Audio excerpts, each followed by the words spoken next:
Welcome back বন্ধুরা, আমাদের চ্যানেলের একদম নতুন একটি ভিডিওতে আপনাদের সবাইকে স্বাগত জানাই। আজকের এই ভিডিওতে আমরা বলিউডের একটি লেটেস্ট সিনেমা নিয়ে কথা বলতে যাচ্ছি, যার নাম হলো তেরে ইশক মে। এই তেরে ইশক মে সিনেমাটি একটি লাভ স্টোরির উপর ভিত্তি করে তৈরি হয় এবং এই সিনেমার প্রধান চরিত্রে অভিনয় করেছেন সাউথ অ্যাক্টর ধানুষ এবং বলিউড অ্যাক্টর কৃতি শ্যানন। এর পাশাপাশি আপনারা যদি এর আগে ধানুষের রাঞ্জানা মুভিটি দেখে থাকেন এবং সেই সিনেমাটি আপনাদের ভালো লেগে থাকে, তাহলে এই সিনেমাটিও আপনাদের অবশ্যই ভালো লাগবে। আর এমনটা বলার কারণ, এই সিনেমাটিও রাঞ্জানা সিনেমা থেকেই অনুপ্রাণিত হয়েই তৈরি করা হয়েছে। এমনকি যারা মিলে রাঞ্জানা সিনেমাটি বানিয়েছিলেন তারা মিলেই এই তেরে ইশক মে সিনেমাটিও তৈরি করেছেন। আর সেই কারণেই আজকের এই ভিডিওতে আমি আপনাদের সবার জন্য এই সিনেমার সম্পূর্ণ গল্পটি এক্সপ্লেন করতে চলেছি, যাতে আপনারা ঘরে বসেই গল্পটি জেনে এনজয় করতে পারেন। তাই যদি আপনাদের ভিডিওটি ভালো লাগে তবে ভিডিওটিতে একটি লাইক করবেন। বাকি আপনাদের মধ্যে যারা এখনো চ্যানেলটি সাবস্ক্রাইব করেনি তারা জলদি চ্যানেলটি সাবস্ক্রাইব করে নিন এবং বেল আইকনে প্রেস করতে ভুলবেন না, যাতে আপনারা আমাদের চ্যানেলে সব লেটেস্ট ভিডিও দেখতে পারেন। তো আর কথা না বাড়িয়ে চলুন শুরু করা যাক আজকের ভিডিও। মুভি শুরু হয় ভারতের লেহ লাদাখ থেকে, আর সিনেমা শুরু হতেই আমরা সবার প্রথমে অ্যাক্টর ধানুষের সাথে পরিচিত হই, যার নাম এই সিনেমায় হয় শঙ্কর। আমরা জানতে পারি যে শঙ্কর ইন্ডিয়ান এয়ারফোর্সের একজন ফ্লাইট লেফটেন্যান্ট এবং শুধু তাই নয়, পুরো লাদাখ রিজিয়নের যত ফাইটার পাইলট আছেন তাদের মধ্যে সবার মধ্যে সেরা হচ্ছে শঙ্কর। সিনেমার শুরুর দিকে আমরা দেখি যে এই সময়ে ভারত, পাকিস্তান এবং চীনের মধ্যে টেনশন বেশ তুঙ্গে। সেই সাথে এটা সেই সময় যখন ভারত এবং পাকিস্তানের মধ্যে যুদ্ধ প্রায় লেগেই যাবে এমন একটা অবস্থা। আর তাই এই সময়ে শঙ্করকে আকাশে পেট্রোলিং বা টহল দেওয়ার জন্য পাঠানো হয়। কিন্তু শঙ্কর যখন তার এয়ারক্রাফট নিয়ে আকাশে পেট্রোলিং করছিল, তখনই সে লক্ষ্য করে যে ইন্ডিয়ান এয়ারফোর্সের সীমানার মধ্যে একটি চাইনিজ জাহাজ বা শিপ আসছে। যদিও সেই সময় ওই চাইনিজ এয়ারক্রাফটটি ভারতের সীমানায় পুরোপুরি ঢুকেনি, কিন্তু শঙ্কর ওটা দেখা মাত্রই সেই এয়ারশিপের কাছে চলে যায় এবং চাইনিজ এয়ারক্রাফটের লোকেদের ভয় দেখাতে থাকে যাতে তারা ভারতে না ঢুকে এবং ওখান থেকেই ফিরে যায়। এটা দেখে শঙ্করের সিনিয়ররা ওয়্যারলেসের মাধ্যমে তাকে বুঝান যে সে যেন এমনটা না করে, কারণ তার এমন আগ্রাসন বা রাগের কারণে চীনের সাথে তাদের লড়াই শুরু হয়ে যেতে পারে। আর বন্ধুরা, আমরা দেখি যে ঘটনাটি তেমনই ঘটে, কারণ শঙ্করের কথা শুনে চাইনিজ এয়ারক্রাফটের অফিসাররা রেগে যান এবং তারা লড়াই করার জন্য প্রস্তুতি নিয়ে নেন। কিন্তু যেই মাত্র ওই অফিসাররা লড়াই করার জন্য এয়ারক্রাফট থেকে বাইরে আসতে থাকেন, ঠিক তখনই শঙ্কর তাদের সবার উপর নিজের মিসাইল তাক করে দেয়। আর এটা দেখে চাইনিজ অফিসাররা ভয় পেয়ে যান এবং সেখান থেকে ফিরে চলে যান। কিন্তু এসবের পর শঙ্কর যখন ল্যান্ড করে ফিরে আসে, তখন তার সিনিয়র তার সাথে দেখা করেন এবং শঙ্করকে খুব বকাবকি করেন। আমরা জানতে পারি যে এখানে শঙ্করের সিনিয়রের নাম গ্রুপ ক্যাপ্টেন শাকাওয়াত, কিন্তু তিনি এখানে শঙ্করকে বকা দিয়ে বলেন যে তার এত আগ্রাসন দেখানো উচিত হয়নি। তিনি মানেন যে শঙ্কর একজন খুব ভালো অফিসার, কিন্তু এত রাগ তার জন্য একদমই ঠিক নয়, কারণ এমনটা করার ফলে সে ডিসিপ্লিন বা শৃঙ্খলা ভঙ্গ করেছে এবং ভবিষ্যতে সে তাদের সবার জন্য বিপদ ডেকে আনতে পারে। এছাড়াও শঙ্কর আকাশে তার সিনিয়রদের অর্ডার ফলো করেনি, তাই গ্রুপ ক্যাপ্টেন শাকাওয়াত তার উপর ইনকোয়ারি বা তদন্ত বসান। তিনি একটি উপদেশ দেন যে শঙ্করকে একজন ডাক্তারের কাছে কাউন্সিলিং করানো হোক, এবং যখন এটা নিশ্চিত হওয়া যাবে যে শঙ্করের রাগ শান্ত হয়েছে এবং সে অফিসার হওয়ার যোগ্য হয়ে উঠেছে, একমাত্র তখনই শঙ্করকে এয়ারফোর্সে আবারও এন্ট্রি দেওয়া হবে। আর ততক্ষণ পর্যন্ত শঙ্করকে এয়ারক্রাফট উড়াতে বারণ করে দেওয়া হয়।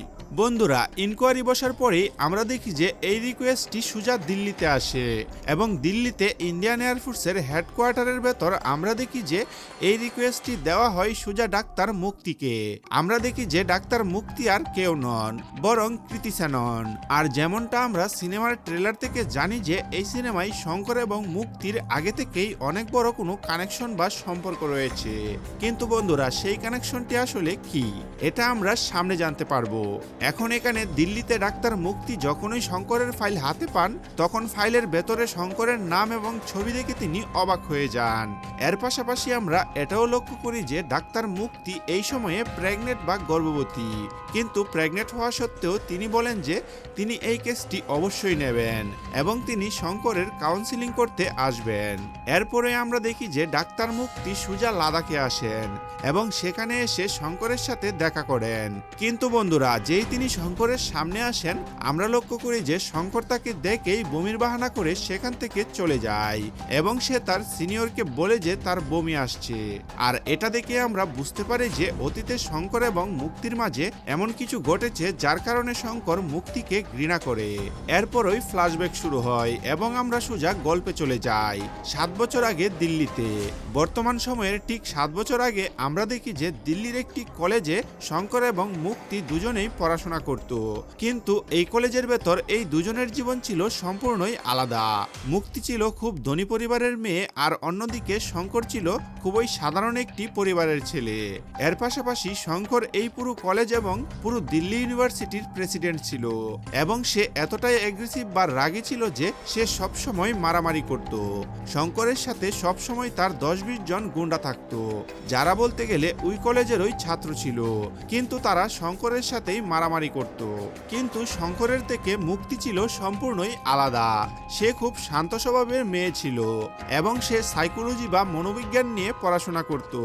এই কলেজে মুক্তি একটি থিসিস তৈরি করে, সেটি ছিল ভায়োলেন্স বা হিংস্রতার উপর, এবং এই থিসিসে সে মূলত 2200 পাতার একটি প্রজেক্ট তৈরি করে যেখানে সে তার শিক্ষকদের সামনে প্রস্তাব রাখে যে সাইকোলজি ব্যবহার করে আমরা যে কোনো মানুষের ভেতর থেকে ভায়োলেন্স বা হিংস্রতা দূর করতে পারি। অর্থাৎ যদি কোনো ব্যক্তি খুব রাগী হয় তবুও সাইকোলজি ব্যবহার করে তাকে ধীরে ধীরে শান্ত করা সম্ভব এবং তার মনের রাগ পুরোপুরি শেষ করাও সম্ভব। কিন্তু বন্ধুরা, যেই সময় মুক্তি তার থিসিস প্রজেক্টটি বোঝাচ্ছিল সেই সময়ে ওই একই হলে শঙ্কর একটি ছেলেকে পেটাতে পেটাতে নিয়ে আসে এবং সে হলের ভেতরেই তার বন্ধুদের সাথে মিলে ছেলেটিকে খুব বাজেভাবে মারধর করে, শুধুমাত্র এই কারণে যে ওই ছেলেটি ইলেকশনে শঙ্করের বিরুদ্ধে দাঁড়িয়েছিল। বন্ধুরা, মুক্তি যেই শিক্ষকদের সামনে এই প্রস্তাব রাখছিল তারা শঙ্করের এই কাণ্ড দেখে খুব রেগে যান এবং তারা মুক্তিকেই বলেন যে কোনো মানুষের ভেতর থেকে ভায়োলেন্স শেষ করা অসম্ভব। তাই তারা মুক্তিকে বলেন যে অন্য কোনো প্রজেক্টের উপর কাজ করতে এবং এই ভায়োলেন্স প্রজেক্টটি বাদ দিতে, কিন্তু মুক্তি তার কথাই অটল থাকে আর তাই সে সিদ্ধান্ত নেয় যদি সে শঙ্করের মন থেকে ভায়োলেন্স দূর করতে পারে, যে কিনা এমনিতেই খুব বেশি ভায়োলেন্স বা হিংস্র মানুষ, তাহলে সে তার শিক্ষকদের সামনে রিসার্চ বা গবেষণাটিকে প্রমাণ করতে পারবে। সে এটা প্রমাণ করতে পারবে যে সাইকোলজি ব্যবহার করে ভায়োলেন্স বা হিংস্রতাও দূর করা সম্ভব। বন্ধুরা, এই বিষয়টি মুক্তির জন্য একটি চ্যালেঞ্জ হয়ে দাঁড়ায়। চ্যালেঞ্জটি ছিল তাকে যে কোনোভাবে শঙ্করের ভেতরের হিংস্রতাকে শেষ করতে হবে এবং শঙ্করকে একজন জিরো অ্যাঙ্গার বা রাগহীন মানুষ বানাতে হবে যাতে সে তার শিক্ষকদের কাছ থেকে তার থিসিসের অ্যাপ্রুভাল বা অনুমোদন নিতে পারে। যদিও বন্ধুরা, এখানে শঙ্করের সাথে মুক্তিরও দেখা হয় এবং এক দেখাতেই শঙ্করের মুক্তিকে বেশ ভালোও লেগে যায়, কিন্তু ঠিক সেই সময়ে মারামারি করার কারণে সেখানে পুলিশ আসে এবং তারা শঙ্করকে ধরে নিয়ে যেতে থাকে। কিন্তু যাওয়ার আগে শঙ্কর মুক্তিকে বলে যে সে এমন মারামারি প্রায়ই করে, তাই কমলানগর পুলিশ স্টেশনে তার রোজগার আসা যাওয়া আছে, তাই মুক্তি যদি তার সাথে দেখা করতে চায় তবে সেখানে আসতে পারে। বন্ধুরা, এরপর আমরা দেখি যে শঙ্কর এবং তার এক বন্ধু যার নাম বেদ, তাদের দুজনকে পুলিশ ধরে সোজা থানার সেলে বা হাজতে ভরে দেয়। কিছুক্ষণ পর পুলিশ স্টেশনে শঙ্করের বাবা আসেন। শঙ্করের বাবাকে দেখেই আমরা বুঝতে পারি যে এই চরিত্রে অভিনয় করেছেন অ্যাক্টর প্রকাশ রাজ। আমরা জানতে পারি যে শঙ্করের বাবা পেশায় একজন উকিল, যিনি কাচের ওই 30,000 কোর্টে নোটারির কাজ করেন এবং এই কাজ থেকে তিনি খুব কম টাকায় আয় করেন, যা দিয়ে তার এবং তার ছেলের কোনো মতে দিন চলে। কিন্তু শঙ্কর তার বাবার পরিস্থিতি বুঝে না এবং সে শুধু মারামারি করে। এখানে শঙ্করের বাবা তাকে এবং তার বন্ধুকে ছাড়াতে আসেন, কিন্তু শঙ্কর তার বাবার সাথেও রাগের সুরে কথা বলে এবং বাবাকে বলে যে তার কোনো সাহায্যের প্রয়োজন নেই। একথা শুনে শঙ্করের বাবা রাগে সেখান থেকে চলে যান। কিন্তু কিছুক্ষণ পরেই পুলিশ স্টেশনে মুক্তি আসে এবং সে শঙ্কর ও তার বন্ধুকে সেখান থেকে ছাড়িয়ে নিয়ে যায়। এরপর মুক্তি শঙ্করকে নিয়ে একটি জায়গায় যায় এবং সেখানে বসে তার সাথে কথা বলা শুরু করে। এখানে মুক্তি শঙ্করকে তার প্রপোজাল বা প্রস্তাব দেয় এবং তাকে বলে যে সে আসলে একজন সাইকোলজির স্টুডেন্ট এবং সে বর্তমানে মানুষের ভেতর থেকে ভায়োলেন্স বা হিংস্রতা দূর করার একটি প্রজেক্টে কাজ করছে। তাই সে চায় তার প্রজেক্টে শঙ্কর তাকে সঙ্গ দিক এবং তার সব কথা মেনে চলুক। সে শঙ্করকে বলে যে কলেজের সব শিক্ষক তাকে শঙ্করকে নর্দমার কিট বলে এবং তারা বলে যে শঙ্করের মতো মানুষ কখনোই শুধরাতে পারে না, কিন্তু আমি তোমাকে শুধরাতে পারি। তাই আমি চাই তুমি আমার কথা মানো, যার বিনিময়ে আমি তোমাকে একজন ভালো মানুষ বানাবো। কিন্তু মুক্তির এসব কথা শুনে শঙ্কর তাকে বলে যে আমি কেন তোমার কথা মানবো? তুমি আমার উপর এক্সপেরিমেন্ট বা পরীক্ষা কেন চালাবে? নিজের সুবিধা মতো আমাকে দিয়ে কাজ করাবে, আমার ভেতরের রাগ শান্ত করবে এবং আমাকে দিয়ে ভালো মানুষ বানাবে, কিন্তু আমি আসলে তো এমন কিছুই হতে চাই না। তাই তুমি আমাকে বলো যে আমি তোমার কথা কেন মানবো? শঙ্করের কথা শুনে মুক্তিও কোথাও না কোথাও থেকে বুঝতে পারে যে তার পরিকল্পনা এভাবে কাজ করবে না, তাই সেও চুপচাপ সেখান থেকে বাড়ি চলে যায়। পরের দিন যখন তারা কলেজে আসে তখন আমরা দেখি যে কলেজে মুক্তির সাথে জাসি নামের একটি ছেলের সাথে দেখা হয়, যে কলেজে কোনো ছাত্র হিসেবে নয় বরং প্রফেসর হিসেবে আসে। কিন্তু এই প্রফেসর একজন পার্ট টাইম প্রফেসর যে উচ্চশিক্ষার জন্য পড়াশোনা করছে এবং তাই কিছুদিন পর জাসি ইউএসএ আমেরিকাতে চলে যায় তার বাকি পড়াশোনা শেষ করার জন্য। কিন্তু এই কলেজে জাসির সাথে মুক্তির যখন দেখা হয় তখন তাদের মধ্যে বেশ ভালো বন্ধুত্ব হয়ে যায় এবং তারা একে অপরকে বেশ সময়ও দিতে থাকে। যদিও এরপরই মুক্তির আবারও মনে পড়ে যে তাকে তার থিসিস শেষ করতেই হবে এবং সেটা শেষ করার জন্য আবারও সে শঙ্করের কাছে যায় যাতে সে শঙ্করের ভেতরের ভায়োলেন্স দূর করতে পারে। কিন্তু যেই সে শঙ্করের কাছে পৌঁছায় সে দেখে যে শঙ্কর সেখানে তার কলেজের অনেক বন্ধুদের সাথে মিলে পুরো কলেজ ক্যাম্পাসে রকেট বা বাজি ফাটাচ্ছে এবং কলেজের যত কাপল বা প্রেমিক প্রেমিকা আছে তাদের সবাইকে বিরক্ত করছে।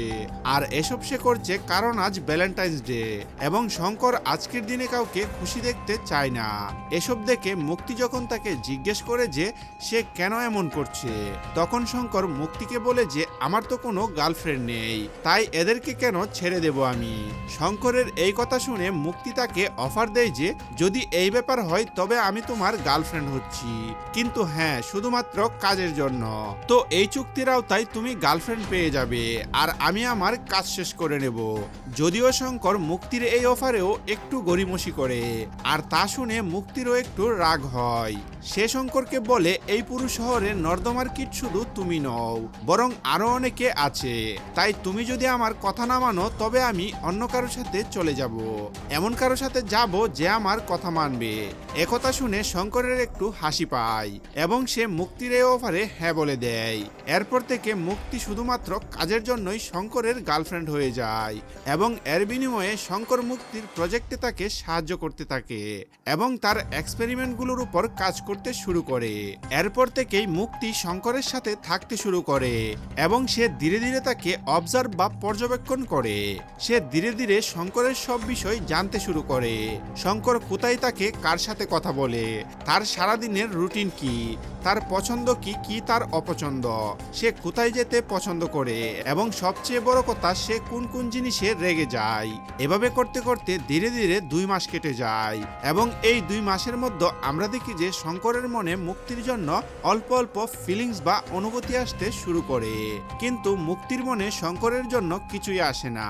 সে এই বিষয়টিকে শুধুমাত্র তার কাজ হিসেবেই দেখে। কিন্তু এই 2 মাসে আমরা দেখি যে সে ধীরে ধীরে শঙ্করের মধ্যে অনেক পরিবর্তন নিয়ে আসে। কিন্তু তার 2 মাস পর হঠাৎ আমরা দেখি যে শঙ্করের খুব জিগরি দোস্ত বা কাছের বন্ধু বেদের সাথে কলেজের গেটের বাইরে একটি বাসের কন্ট্রাক্টরের সাথে ঝগড়া হয়ে যায়। আর যেই এই বিষয়টি শঙ্কর জানতে পারে সে এবং তার সব বন্ধুরা মিলে ওই পুরো বাসটিকে ভাঙচুর করে এবং বাসের ড্রাইভারও কন্ট্রাক্টরকে খুব বাজেভাবে মারে। এই কথা যেই মুক্তি জানতে পারে সে দৌড়ে শঙ্করের কাছে আসে এবং তাকে থামিয়ে দেয়। এরপর সে শঙ্করকে বলে যে সে যদি আর রাগ দেখায় তবে স্কুলের শিক্ষকরা তার থিসিস প্রজেক্ট কখনোই অ্যাপ্রুভাল দেবেন না এবং তার পুরো 2 মাসের পরিশ্রম নষ্ট হয়ে যাবে। তাই সে শঙ্করকে বলে যে যাই হয়ে যাক না কেন সে কারো উপরে হাত তুলবে না এবং একদমই রাগ করবে না। এর কিছুক্ষণ পরেই সেখানে সব শিক্ষকরাও চলে আসেন এবং তাদের সবার সামনেই মুক্তি ওই বাস কন্ডাক্টরকে বলে যে সে যেন সবার সামনে শঙ্করকে চর মারে এবং আমরাও দেখি যে ওই কন্ডাক্টর শঙ্করকে চর মারে, কিন্তু বিনিময়ে শঙ্কর তাকে কিছুই বলে না।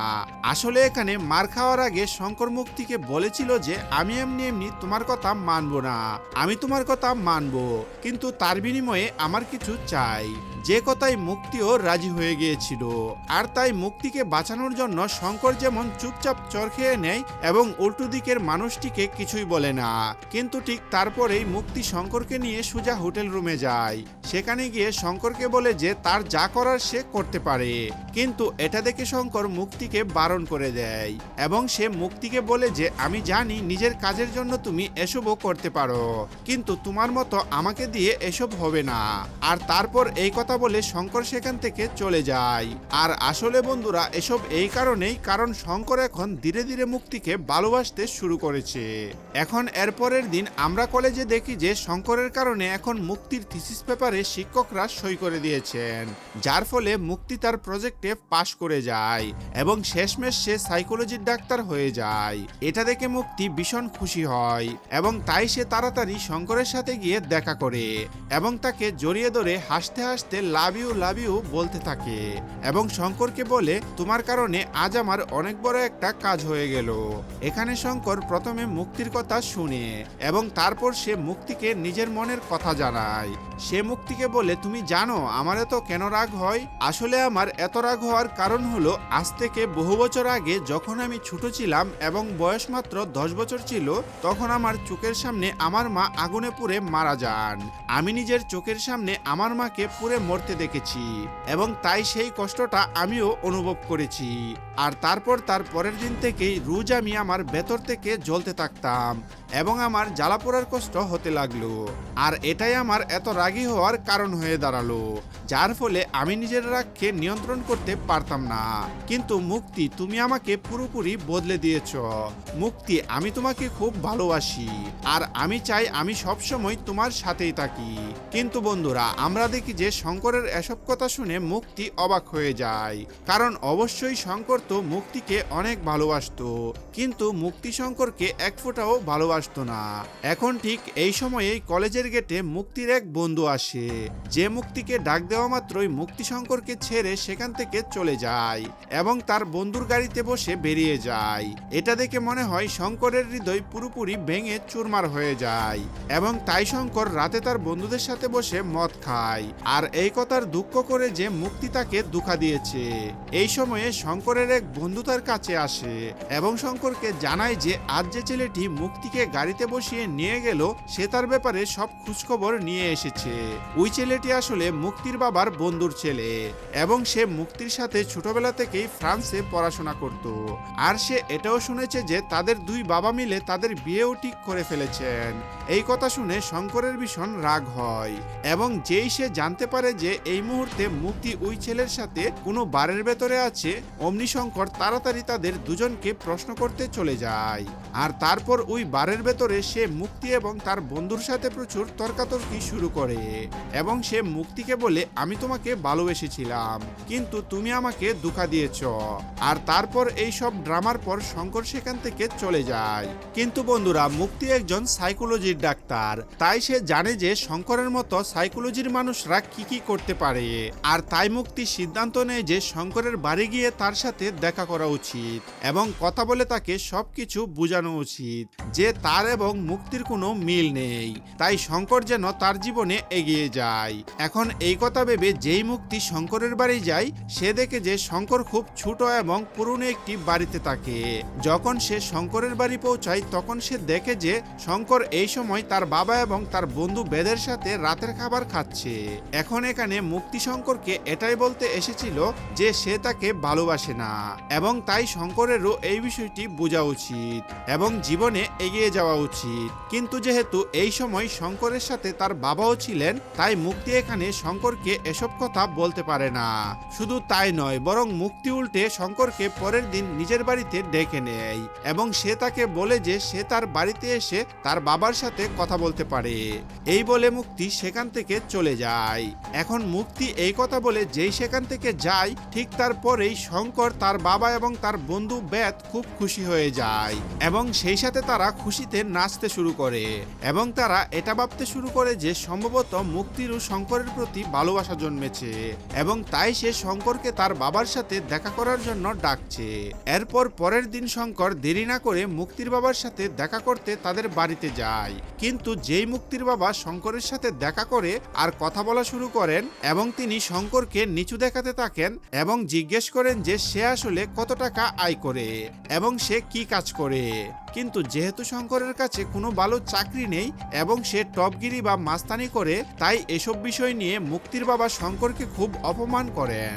পাশাপাশি তিনি শঙ্করকে এটাও জানান যে তিনি আর কেউ নন, বরং একজন জয়েন্ট সেক্রেটারি, আর একজন জয়েন্ট সেক্রেটারির এত বড় অফিসার হন যে তার নিচে আইএএস এবং আইপিএস অফিসাররাও থাকেন।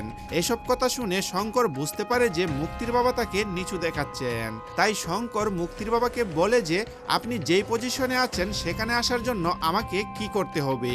এই কথা শুনে মুক্তির বাবা তাকে বলেন, আমার পর্যন্ত আসার জন্য তোমাকে সবার আগে আইএএস অফিসার হতে হবে।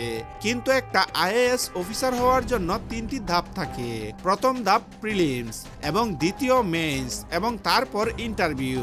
কিন্তু মুক্তির বাবা শঙ্করকে বলেন যে যদি সে শুধু প্রিলিমসও পাশ করে নেয় তবেই তিনি তার মেয়ে মুক্তির বিয়ে শঙ্করের সাথে দিয়ে দেবেন। এখন শঙ্কর এই বিষয়টি নিজের ইগো বা আত্মসম্মানে নিয়ে নেয় এবং সে মুক্তির বাবাকে বলে যে এখন আমি মুক্তিকে সেই দিনই ফোন করব যেদিন আমি আইএএস প্রিলিমস পাশ করে নেব। যদিও এই কথা শুনে মুক্তি শঙ্করকে আটকায় এবং তাকে বুঝায় যে সে যা করতে চাইছে তা এতটাও সহজ নয়, কারণ প্রতি বছর লাখ লাখ পরীক্ষার্থী আইএএস প্রিলিমস দেয় কিন্তু তাদের মধ্যে মাত্র 2-1% পাশ করে।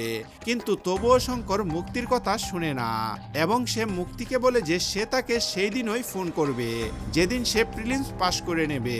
বন্ধুরা, এরপর আমরা জানতে পারি যে শঙ্করের ইউপিএসসি সম্পর্কে কোনো ধারণাই নেই, এমনকি সে ইউপিএসসি এবং আইএএস এর ফুল ফর্ম পর্যন্ত জানে না। কিন্তু তবুও সে ধীরে ধীরে সব তথ্য জোগাড় করে এবং বই কিনে কিনে আইএএস এর পড়াশোনা শুরু করে।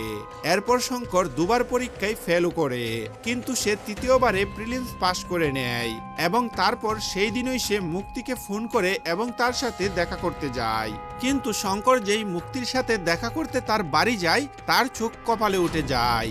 আর তার কারণ হচ্ছে শঙ্করের প্রস্তুতির মাঝখানে এখন 3 বছর কেটে গিয়েছিল, আর এই 3 বছরের মধ্যে মুক্তি ইউএসএ বা আমেরিকা চলে গিয়েছিল এবং সেখানে গিয়ে নিজের বাকি পড়াশোনা শেষ করেছিল। সেই সময় সেখানে তার আবারও জার্সির সাথে দেখা হয় এবং সেখানে তার ও জার্সির মধ্যে প্রেম হয়ে যায়। আর আজকের দিনেই তারা দুজন মুক্তির বাড়িতে নিজেদের এঙ্গেজমেন্ট বা আংটি বদল করছে। তাই এটা দেখে শঙ্কর সহ্য করতে পারে না এবং সে সবার সামনে মুক্তিকে অপমান করে সেখান থেকে চলে যায়। কিন্তু শঙ্করের তবুও এই বিষয়টি সহ্য হয় না, তাই সে কিছুক্ষণ পরে পেট্রোল বোমা নিয়ে আবারও মুক্তির বাড়িতে ঢুকে এবং পুরো বাড়ির ভেতর পেট্রোল বোমা ব্যবহার করে আগুন লাগিয়ে দেয়। এটা দেখে মুক্তি ভীষণ ভয় পেয়ে যায় এবং সে বুঝতে পারে যে হয়তো শঙ্কর তার প্রিলিমস পাশ করে নিয়েছে। তাই সে তাড়াতাড়ি গিয়ে নিজের ল্যাপটপ খুলে এবং রেজাল্ট চেক করে দেখে যে শঙ্কর সত্যিই পাশ করে গেছে। কিন্তু এরই মধ্যে শঙ্কর সব দিকে আগুন লাগাতে লাগাতে তাড়াতাড়ি মুক্তির কাছে আসে এবং তাকে জোর করে ধরে বলে, আমি তোমাকে বলেছিলাম যে আমি যখন প্রিলিমস পাশ করে নেব তখন তুমি আমার ফোন অবশ্যই তুলবে, কিন্তু আজকের দিনে তুমি আমার ফোন তুলোনি আর তুমি তো অন্য কাউকে বিয়ে করারও প্রস্তুতি নিচ্ছ। আর তাই আমি এই জিনিস দেখে আমার আর সহ্য হচ্ছে না। আমার মনে হচ্ছে আমার পুরো শরীর আগুনে পুড়ছে, আমার জ্বালা অনুভব হচ্ছে। আমি একদমই বুঝতে পারছি না যে আমি তোমার সাথে কি করব। আমি তোমাকে চুমু খাবো, তোমাকে জানে মেরে ফেলবো, তোমাকে এই ছাদ থেকে ধাক্কা দেব, নাকি আমি তোমাকে নিয়ে এই ছাদ থেকে নিজেই লাফ দেব। কিন্তু এরপর ওই মুক্তি শঙ্করের সাথে কথা বলা শুরু করে এবং যেহেতু মুক্তি শঙ্করকে একদমই ভালোবাসতো না, তাই সে শঙ্করকে বোঝায় যে সে যেন এমনটা না করে। সে অনেক কষ্টে প্রিলিমস পাস করেছে, তাই সে যেন সামনের প্রস্তুতি নেয় এবং আইএএস অফিসার হয়। কারণ যদি সে এসব করতে থাকে তবে সে তাড়াতাড়ি জেলে চলে যাবে এবং তার সামনের পুরো কেরিয়ার নষ্ট হয়ে যাবে। কিন্তু বন্ধুরা, শঙ্করের এসব কথাই কিছুই যায় আসে না, কারণ তার কাছে শুধু একটি জিনিসই গুরুত্বপূর্ণ, আর সেটা হলো মুক্তি। আর মুক্তিকে পাওয়ার জন্য সে আইএএস প্রিলিমস পাস করেছিল। কিন্তু আজকের দিনে শঙ্কর খুব বড় ধোঁকা পেয়েছে। কিন্তু এখন এসবের মাঝেই সেখানে পুলিশ চলে আসে এবং পুলিশ শঙ্করকে অ্যারেস্ট করে স্টেশনে আটকে দেয়। এসব কিছু জানতে পেরেই শঙ্করের বাবা খুব ভয় পেয়ে যান, কারণ শঙ্করের বাবা জানতেন যে যদি তার ছেলে শঙ্করের উপর পুলিশ কেস হয়ে যায় তবে তার ছেলেকে কখনোই আইএএস অফিসার হতে দেবেন না। আর তাই এটা ঠিক করার জন্য শঙ্করের বাবা তাড়াতাড়ি মুক্তির বাবার কাছে যান এবং তার পায়ে পড়ে ক্ষমা চান, যাতে মুক্তির বাবা শঙ্করের বিরুদ্ধে যে অভিযোগ করেছেন তা তুলে নেন। মুক্তির বাবা খুব রেগেছিলেন, তাই তিনি শঙ্করের বাবাকে বলেন যে তার কাছে যেন ক্ষমা চান, এবং শুধু তার কাছেই নয় বরং তার বাড়ির যত কাজের লোক ছিল তাদের সবার কাছেই শঙ্করের বাবাকে ক্ষমা চাইতে হবে। এবং তিনি শঙ্করের বাবাকে বলেন যে সবার পায়ে পড়ে তাদের কাছে ক্ষমা চাইতে হবে। যদিও মুক্তি যেই শঙ্করের বাবাকে এত খারাপ অবস্থায় দেখে সে তার বাবার উপর রাগ করে এবং সে শঙ্করের বাবাকে সেখান থেকে চলে যেতে বলে। এবং বন্ধুরা, এরপরই মুক্তির বাবা শঙ্করের বাবাকে বলেন যে তিনি তার ছেলেকেও ক্ষমা করে দিচ্ছেন, কিন্তু ভবিষ্যতে যেন এমন কিছু না ঘটে। আর তারপর এটা বলার পর তিনি তাকে এটাও বলেন যে তিনি যেন তার ছেলেকে পুলিশ স্টেশন থেকে নিয়ে যান এবং তার ছেলের নামে কোনো রকম অভিযোগ দায়ের করেননি তিনি। এরপরই শঙ্করের বাবা পুলিশ স্টেশনে যান এবং সেখান থেকে ছেলেকে ছাড়িয়ে নিয়ে যান। পুলিশ স্টেশনে আমরা দেখি যে শঙ্করকে পুলিশ খুব বাজেভাবে পিটিয়েছে এবং তাই শঙ্কর খুব খারাপ অবস্থায় আছে। কিন্তু তবুও শঙ্করের বাবা তাকে নিজের স্কুটারে বসান এবং বাড়ি নিয়ে যেতে থাকেন। আর এই সময় শঙ্করের বাবা তার ছেলের জন্য খুব ইমোশনাল হয়ে পড়েন এবং তাই তিনি শঙ্করের সাথে কথা বলতে বলতে তাকে বলেন যে বাবা, তোর মনে আছে তুই যখন ছোট ছিলি তখন তুই সবসময় আমার কাছে প্লেনে বসে উড়ার বায়না করতি, কিন্তু গরিব হওয়ার কারণে আমি তোর স্বপ্ন কোনোদিনই পূরণ করতে পারিনি। কিন্তু তোর খুশির জন্য আমি তোর সাথে চোখে পট্টি বেঁধে দিতাম আর নিজেই সাইকেল খুব জোরে জোরে চালাতাম, এত জোরেই চালাতাম যে তুই তাতে খুব আনন্দ পেতি এবং তোর মনে হতো যে তুই প্লেনের ভেতরেই বসে উড়ছিস। এখন এখানে শঙ্করের বাবা ইমোশনাল হয়ে স্কুটার খুব জোরে জোরে ছুটান এবং তিনি শঙ্করকে বলেন যে দেখ বাবা, আজও তোর বাবা তোকে প্লেনে বসিয়ে উড়াচ্ছে। কিন্তু ইমোশনাল হওয়ার কারণে শঙ্করের বাবার স্কুটার খুব জোরে চালাতে শুরু করেন, যার ফলে স্কুটারে সমস্যা দেখা দেয় এবং স্কুটারটা অ্যাক্সিডেন্ট করে। শঙ্কর এবং তার বাবা স্কুটার সমেত মাটিতে পড়ে যান। মাটিতে পড়ার কারণেই শঙ্করের বাবার খুব বাজেভাবে চোট লাগে এবং ঘটনাস্থলেই শঙ্করের বাবার মৃত্যু হয়। এটা দেখে শঙ্কর পুরোপুরি ভেঙে পড়ে। এরপর শঙ্কর তার বাবার শেষকৃত্য করার জন্য সোজা বেনারস বা কাশিতে যায়। কিন্তু বেনারসে যেই পুরোহিত তার বাবার শেষকৃত্য করেন সেই পুরোহিত আর কেউ নন, বরং রাঞ্জানা সিনেমার কুন্দনের বেস্ট ফ্রেন্ড ছিলেন এবং তাকে এই সিনেমায় সেই রেফারেন্সের জন্যই রাখা হয়েছে। আর যেহেতু ওই সিনেমায় এই পুরোহিতের বন্ধু অর্থাৎ কুন্দন একটি মেয়ের পেছনে জীবন নষ্ট করেছিল, তাই সে এখানে শঙ্করকে বুঝায় যে সে যেন ওইভাবে একদমই নিজেকে নষ্ট না করে। সে এর সাথে শঙ্করকে এটাও বলে যে সে যে মেয়েটিকে পেতে চায় সেই মেয়েটিকে সে কখনোই পাবে না, তাই শঙ্কর যেন নিজের জীবনে এগিয়ে যায় এবং নিজের বাবার ইচ্ছে পূরণ করে। এখন এরপর শঙ্কর তার বাবার শেষকৃত্য সম্পন্ন করে এবং সেখান থেকে বেনারসের গঙ্গা জল ভরে সোজা মুক্তির বাড়িতে পৌঁছায়। সেখানে গিয়ে প্রথমে সে মুক্তিকে জানায় যে তার বাবার শেষকৃত্য সে করে এসেছে এবং তারপর এটা বলার পর সে গঙ্গা জল মুক্তির মাথায় ঢেলে দেয়। আর তারপর সে মুক্তিকে বলে যে সে জানে মুক্তি বিয়ে করতে চলেছে, তাই সে ভগবান শঙ্করের কাছে প্রার্থনা করে যে ভবিষ্যতে মুক্তিরও যেন নিজের একটা ছেলে হয় এবং সেও যেন কোনো মেয়েকে ভালোবাসে, যার পরে গিয়ে মুক্তির এটা বুঝে আসবে যে যখন কোনো ছেলে কোনো মেয়ের প্রেমে পাগল হয় তখন তার মায়ের কতটা কষ্ট হয়। এখন মুক্তিকে এসব কথা বলার পর শঙ্কর সেখান থেকে চলে যায়। শঙ্করের জীবনে আর কিছুই অবশিষ্ট ছিল না তাই সে সোজা নিজের বাড়িতে আসে এবং নিজের ছাদে বসে নিজের মাথায় একটি বন্দুক ঠেকায়, কিন্তু নিজেকে গুলি করে মারার আগে শঙ্কর দেখে যে তার মাথার উপর দিয়ে একটি প্লেন যাচ্ছে, আর তাই ওই উড়ন্ত প্লেন দেখে তার বাবার কথা মনে পড়ে, যার স্বপ্ন ছিল যে তার ছেলে শঙ্কর বড় হয়ে পৃথিবীর সবচেয়ে দ্রুতগামী বিমান উড়াবে।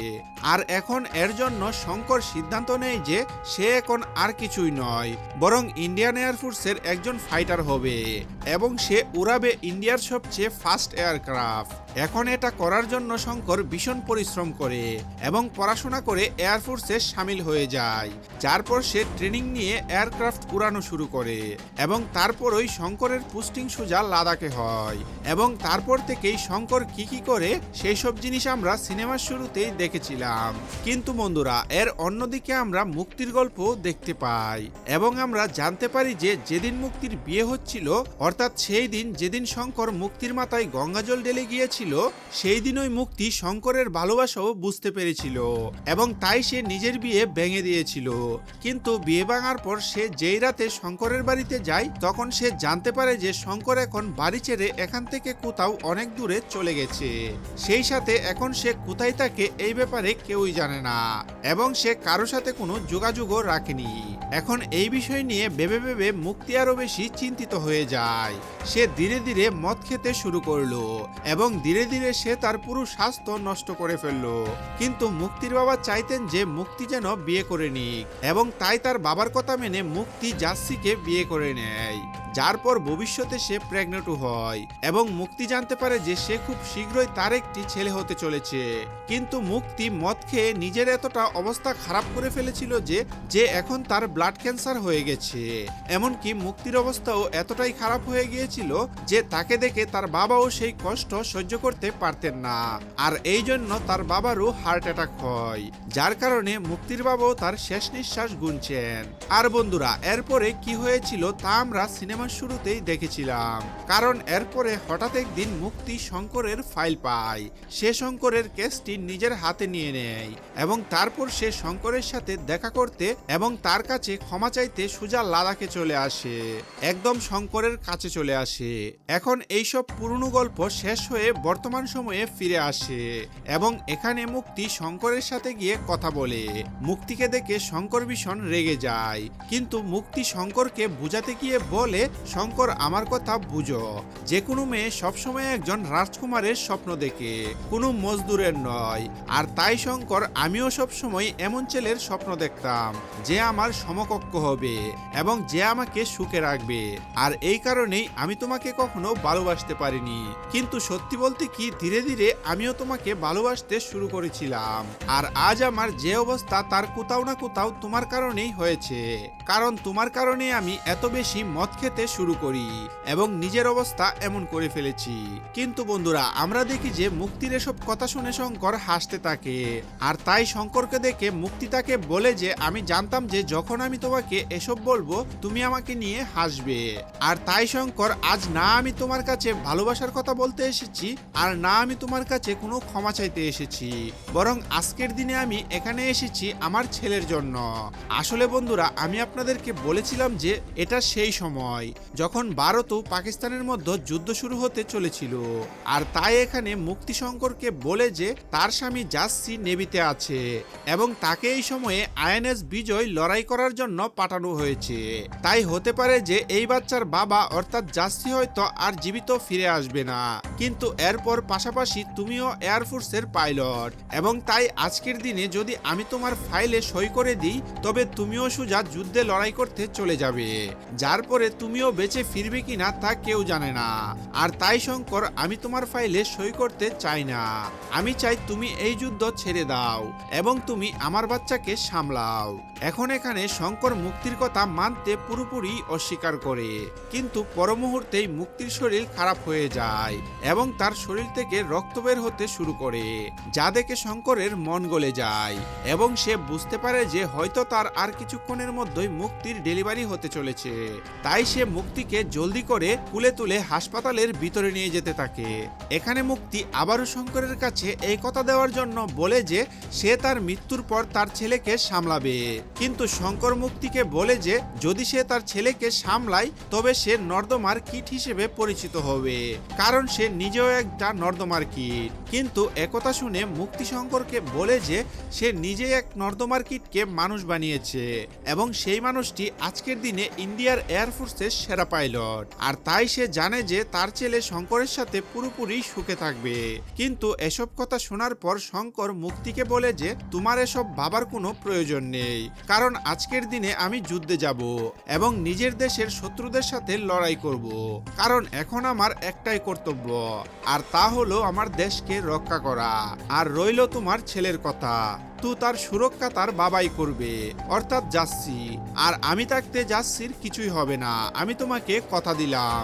আর তারপর বন্ধুরা এই কথা দেওয়ার পর সে মুক্তিকে দিয়ে নিজের পেপারে সই করিয়ে নেয় এবং তারপর লড়াই করার জন্য সে চলে যায়। এরপরই শঙ্কর জলদি তার এয়ারক্রাফটে বসে এবং সোজা ইন্ডিয়ান নেভির কাছে পাকিস্তানিদের সাথে লড়াই করতে চলে যায়, যেখানে যাচ্ছি আগে থেকেই আইএনএস বিজয়ের ভেতর থেকে পাকিস্তানিদের সাথে লড়াই করছিল এবং এই সময়ে পাকিস্তানি ফ্রিগেটগুলো যুদ্ধজাহাজ আইএনএস বিজয়ের উপর বাড়ি পড়ছিল। কিন্তু শঙ্কর এবং তার সঙ্গীদের আসার সাথে সাথেই তারা সবাই মিলে পাকিস্তানের সব ফ্রিগেট ধ্বংস করে দেয় এবং একে একে সেগুলোকেও শেষ করে দেয়। কিন্তু এরপর পাকিস্তানের একটি শেষ ফ্রিগেট বেঁচে থাকে, কিন্তু সেটিকে শেষ করার জন্য শঙ্করের এয়ারক্রাফটের অস্ত্র ও ওয়েপন শেষ হয়ে যায়। এটা দেখে শঙ্করের সিনিয়ররা তাকে ফিরে আসতে বলেন, কারণ তার কাছে আর তার কোনো অস্ত্র ছিল না। কিন্তু শঙ্কর তাদের কথা শুনে না এবং সে সোজা তার এয়ারক্রাফট নিয়ে পাকিস্তানের ফ্রিগেটে ধাক্কা মারে, যার ফলে পাকিস্তানের ফ্রিগেটটিও ধ্বংস হয়ে যায়, কিন্তু তার সাথেই শঙ্করও মারা যায়। তবে এমনটা করে সে জাসিকে বাঁচিয়ে নেয়। আর তারপর অন্যদিকে আমরা দেখি যে মুক্তির ছেলের সাকসেসফুল ডেলিভারি হয়ে যায়, কিন্তু সন্তান জন্ম দেওয়ার পরপরই মুক্তি মারা যায়। আর বন্ধুরা এভাবেই এই পুরো প্রেমের গল্পে শঙ্কর এবং মুক্তি দুজনেই নিজেদের প্রাণ দিয়ে দেয়, আর এর সাথেই এই পুরো সিনেমাটি এখানেই শেষ হয়ে যায়। তো বন্ধুরা এই ছিল তেরে ইশক মে সিনেমার ফুল স্টোরি। ভিডিওটি আপনাদের কেমন লাগলো তা আমাকে কমেন্ট করে অবশ্যই জানাবেন। আর যদি ভিডিওটি আপনাদের ভালো লেগে থাকে তাহলে ভিডিওতে অবশ্যই একটি লাইক করবেন এবং আমাদের চ্যানেলটিকে সাবস্ক্রাইব করবেন। দেখা হচ্ছে নেক্সট কোনো ভিডিওতে, সেই পর্যন্ত ভালো থাকুন, সুস্থ থাকুন।